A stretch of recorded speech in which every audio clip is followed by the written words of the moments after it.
Hi, and welcome to episode 2 of my series looking at the top teams in the feeder series. Previously, we looked at Italian giants Prema Racing. Today, we're going to be looking at the first of the two French giants. I'm talking about ART Grand Prix.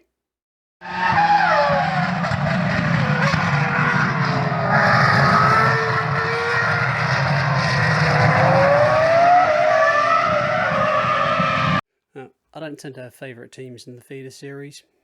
I like a team that commits itself to the struggle of competition. But back in 2012, when we first got Sky, there was one team that caught my eye. But first, a little history. ART Grand Prix have had several names over the years. They were originally set up as ASM F3 in 1996 by Frédéric Vasseur, who now runs the Alfa Romeo team, and raced initially in French Formula 3 from 1997 to 2002, followed by a spell in French Formula Renault from 2001 to 2003. In 2003, they moved to European Formula 3 series, where in 2004 they dominated, finishing first and second, and it wouldn't be until 2010 that another team would beat them in that championship. In 2005, the team expanded with the addition of Nicolas Todd taking over the commercial and promotional side of the team, leaving Vasseur to concentrate on the day-to-day running of it. The team is renamed ART, and they prepared to take on the challenge of the newly formed GP2 series. The step-up's clearly well planned, as they would take back-to-back driver and teams championships in 2005 and 2006, with some guys you may have heard of. And they'd win the title again in 2009 in what would prove to be a massively competitive series, with 5 different teams winning teams titles and drivers titles in the next 10 years. But they were always one of the teams at the front in that championship. So, back to 2012. ART had signed a deal with Lotus, which resulted with them having a name change to Lotus ART and a green and yellow livery for 2011 when they were running Jules Bianchi. In 2012, it was changed again to Lotus Grand Prix, running in the black and gold. Yet again, the driver's title eluded them, but Esteban Gutierrez and rookie James Collado still had their moments, and the team finished second, 6 points behind the leaders. Still, my most memorable moment from the team that year came from GP3, where they were involved in a fantastic four-way fight for the Drivers' Championship. But on the way there, they had an incident. Overtaking at Monaco is always difficult. When you're trying to get past a damaged car that's being driven erratically, it can lead to some spectacular incidents, as Conor Daly discovered coming out of the tunnel. He moved to the right, then moved back to the left here. Dangerous down the hill, and incredibly lucky that the catch fencing did its job. And look at that, the car is above the top level of the catch fencing. With a few more kilometers an hour, who knows? But the nose of the car, the front wheels were over the top of the catch fencing then. The catch fencing did a good job to bring Conor Daly's car back down. That car has done its job fantastically in protecting its driver, as Conor Daly was able to get up, get out of the car. And the Lotus boys look on with some concern. And Conor even remembers to put the steering wheel back in place. There's a professional for you. While the drivers' title eluded them that year in that championship as well, they still sealed the victory in the teams' championship.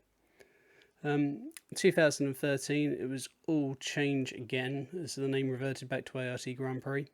While the battle for the GP2 championship was normally a tight battle between several teams, GP3 for them was utter domination by ART.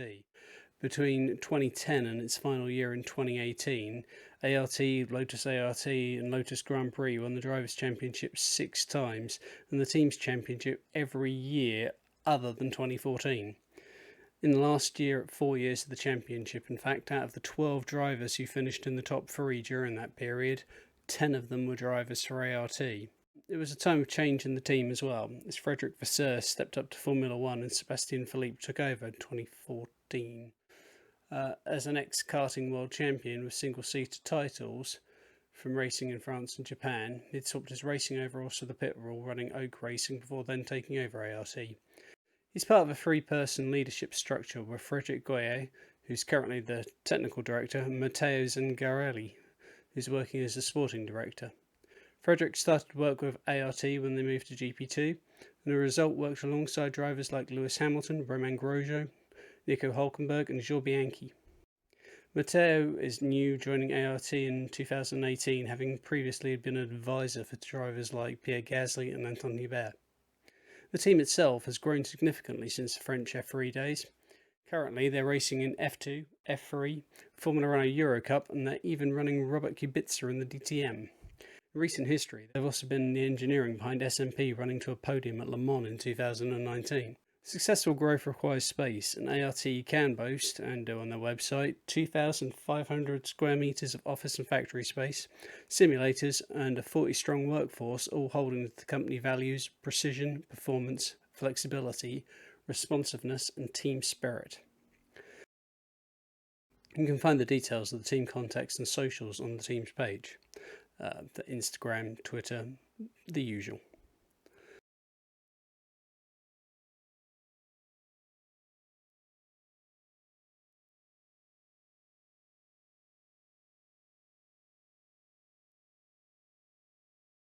According to the ART Grand Prix homepage, they were founded with the aim to develop an expertise in training young talents so that they can achieve the highest level of motorsport. Have they achieved those goals? Well, let's list the achievements. They've won 19 international driver titles and 19 international team titles. To achieve this, they've taken over 200 victories in races during their time. They've also seen 25 of their old drivers make it to Formula 1. I'm not going to name them all, but the list will be on the screen. They've won drivers' titles in F2 in the last 2 seasons. And looking at the drivers that they have in F2 and F3 going forward, there's a lot of reason to assume that sooner rather than later they'll be adding to the list of drivers who've made it to Formula 1. Anyway, if anyone has any comments or thoughts, then I look forward to reading them. And thank you for watching, and goodbye for now.